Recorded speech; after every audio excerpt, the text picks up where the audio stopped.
अस्सलाम वालेकुम। क्या हाल है आप लोगों के? अल्लाह पाक सबके घरों में खैर और बरकतें अता फरमाए। आज बच्ची के लिए एक कोटी सी बनाई है कुरैशे की, और थोड़ा सा ट्यूटोरियल आपके लिए बनाया है, और देखें आपके मैंने किस तरह बनाया है। वैसे ही जैसे काम कुरैशे का बनता है वैसे ही बनाया है, बस कलर स्कीम आप मेरी देखें, और साथ मैंने स्कर्ट को लगाया है। और आप सब्सक्राइब भी कीजिएगा, लाइक भी कीजिएगा, और बताइएगा कि मेरा किया हुआ काम आपको कैसा लगता है। साथ के साथ आप लोगों के साथ एक छोटा सा वाक़या भी शेयर करती हूँ, मुझे अच्छा लगा, मैंने सोचा कि आप लोगों के साथ भी शेयर कर दूँ। कि एक मरतबा एक बादशाह ने अपने वज़ीर को आधी सल्तनत देने को कहा, लेकिन साथ में कुछ शराइत भी रख दी। वज़ीर ने लालच में आकर शराइत जानने की दरख्वास्त की। बादशाह ने शराइत 3 सवालों की सूरत में बताई।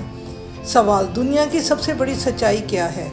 नंबर 2, दुनिया का सबसे बड़ा धोखा क्या है? नंबर 3, दुनिया की सबसे मीठी चीज़ क्या है? बादशाह ने वज़ीर को हुक्म दिया कि वह इन 3 सवालों के जवाब 7 दिनों के अंदर अंदर बताए, बसूरत दीगर उसके लिए सज़ाए मौत सुनाई जाएगी। वज़ीर ने सवालों के जवाब जानने के लिए मुल्क के तमाम दानिशवरों को जमा किया और उनसे सवालों के जवाब मांगे, और सबसे पहले दुनिया की सबसे बड़ी सच्चाई के बारे में पूछा। उन्होंने अपनी अपनी नेकियां गिनवाई, लेकिन किसी की नेकी बड़ी और किसी की छोटी निकली, मगर फिर भी सबसे बड़ी सच्चाई का ये पता न चल सका।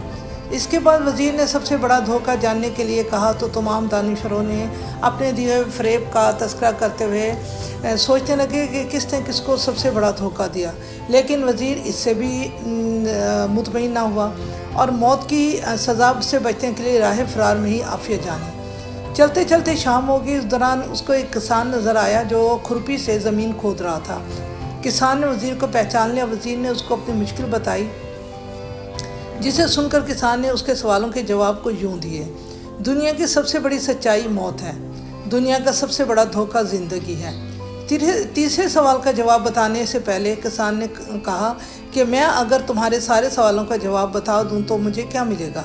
सल्तनत तो तुम्हारे हाथ आएगी। यह सुनकर वज़ीर ने उसे 20 घोड़ों की पेशकश की और उसे अपने अस्तबल का निगरान बनाने की भी पेशकश की।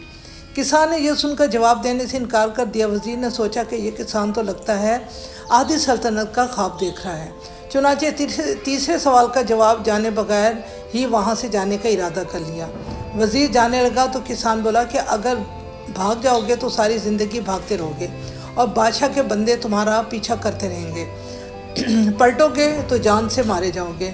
ये सुनकर वज़ीर रुक गया और किसान को आधी सल्तनत की पेशकश की, लेकिन किसान ने उसे लेने से इनकार कर दिया। इतने में एक कुत्ता आया और प्याले में रखे हुए दूध में से आधा पीकर चला गया। किसान ने वज़ीर से कहा, मुझे आधी सल्तनत नहीं चाहिए, बस तुम इस प्याले में बचे हुए दूध को पी लो तो मैं तुम्हारे तीसरे सवाल का जवाब बताऊंगा। ये सुनकर वज़ीर तिलमिला गया, मगर अपनी मौत और जासूसों के डर से उसने प्याला उठा लिया। वज़ीर ने दूध पीकर किसान की तरफ देखा तो अपने सवाल का जवाब मांगा, तो किसान ने कहा कि दुनिया की सबसे मीठी चीज़ इंसान की गर्ज़ है, जिसके लिए वो ज़लील तरीन काम भी कर जाता है। ये एक ऐसी बात है, अगर हम सोचें तो इसमें बहुत ज़्यादा गहराई है। इंसान अपने मतलब के लिए, अपने गर्ज़ के लिए और अपने मफाद के लिए दुनिया का हर गलत काम कर जाता है, और हमें वो चीज़ मीठी लगती है और वो हमें अच्छी लगती है। अल्लाह पाक हमें इन तमाम तर बुराइयों से, इन तमाम तर गलतियों से, और अल्लाह पाक हमें इन तमाम चीज़ों से बचाए। ज़िंदगी वाकई में एक धोखा है। मौत जो है वो एक अटल हकीकत है, एक सच्चाई है जिसको कभी भी नहीं टाला जा सकता, और जिसे हम अपनी मौत को भूल के हम इधर उधर के कामों में लगे हुए हैं, और हम अपने भूल जाते हैं कि हमने जो कुछ कमाया है, जो कुछ किया है, वो हमने उस जान में भी जाके जवाब देना है। अब मैंने कुरैशे का जो बनाया कोटी से बनाई है, उसके ऊपर मैं सुई धागे के ज़रिए छोटे छोटे ऊपर पैटर्न बना रही हूँ। छोटे छोटे पैटर्न्स बनाने से वो बहुत ही खूबसूरत लुक दे रहा है। और ये देखें, ये मैंने, और फिर मैंने इसी कलर स्कीम के साथ मैंने स्कर्ट बनाया स्कर्ट बना के बच्ची के लिए, और वो बहुत खूबसूरत, वही जो कलर स्कीम जो स्कर्ट के अंदर थी वही कलर स्कीम की मैंने कोटी बनाई है, और उसको थोड़ा थोड़ा सा उसके ऊपर मैंने हल्की सी कढ़ाई कर ली, जिससे वो बड़ा प्यारा और बड़ा खूबसूरत लुक दे रहा है। अब ये जो है, अब बच्ची आपके सामने पहन के थोड़ी सी मॉडलिंग भी करके दिखा रही है, और ये देखें ये कितनी माशाल्लाह प्यारी लग रही है। ज़रूर बताइएगा, फीडबैक दीजिएगा कि आपको कैसी लगती है मेरी मेहनत। اور میری باتیں کیسی لگتی ہیں دعاؤں میں شامل رکھیے گا. اللہ حافظ.